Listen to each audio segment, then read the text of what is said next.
François. Claude François, je vais arriver.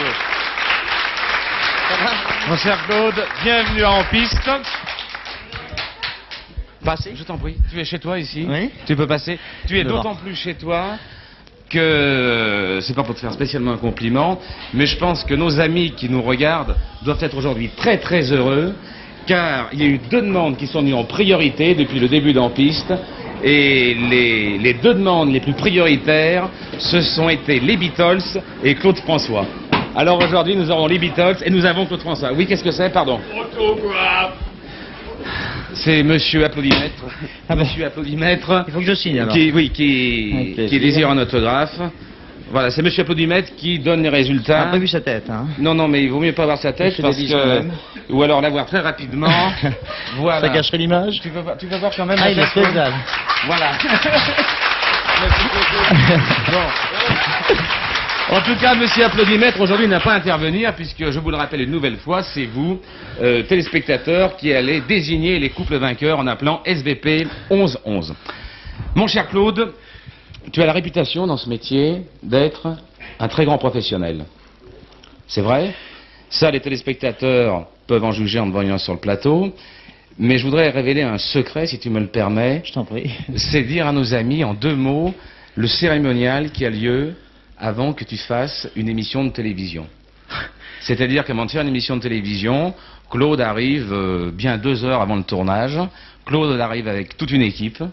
Il y a un monde très important, il y a beaucoup de gens qui sont autour de toi. Et il y a tout un matériel qui t'est tout à fait particulier. C'est-à-dire que tu ne laisses absolument rien au hasard. J'ai vu arriver des panières avec des costumes, j'ai vu arriver ton miroir de maquillage, il y avait un éclairage spécial pour ton maquillage, il y avait tes propres bouteilles de champagne, il y avait ton fer pour faire le brushing,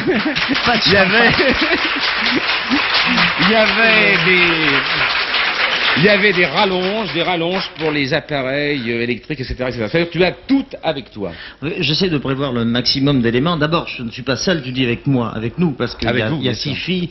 Et en plus, elles sont pas très ordonnées, alors faut les poursuivre. La panière, c'est pour leurs costumes, faut aérer les costumes parce qu'elles ont transpiré dedans après. Il y a une habilleuse pour les filles et une habilleuse pour moi. Donc tout ce beau monde, ça fait effectivement du remue-ménage. Mais enfin, il y a quand même 6 filles et une personne, on est une petite troupe, si tu préfères quand même. Mais pas de champagne, hein, parce qu'en général, je te donne un conseil. Si tu as à chanter et à danser, ce qui est mon cas en général, et que tu bois du champagne, tu as des renvois de gaz qui reviennent après. Ah oui. Jamais de champagne.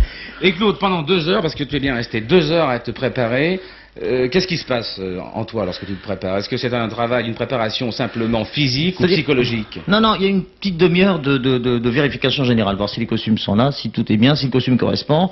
Après, je me rase, je me fais maquiller par une maquilleuse qui est adorable, qui s'appelle Martine. Et je ne dis pas de quelle maison pour pas faire de publicité. Ensuite, je m'arrange mes cheveux s'ils sont un peu partout, dans tous les sens, ce qui était le cas aujourd'hui avec la chaleur. Après, je me mets mon costume, je fais quelques mouvements d'assoupissement pour mes muscles. Je me fais battre le cœur un peu plus vite pour pas être surpris par le premier effort. Et puis après, je suis prêt. Et je peux vous dire que même avant l'enregistrement, Claude ne s'assoit pas pour ne pas froisser son pantalon. C'est vrai. Voilà.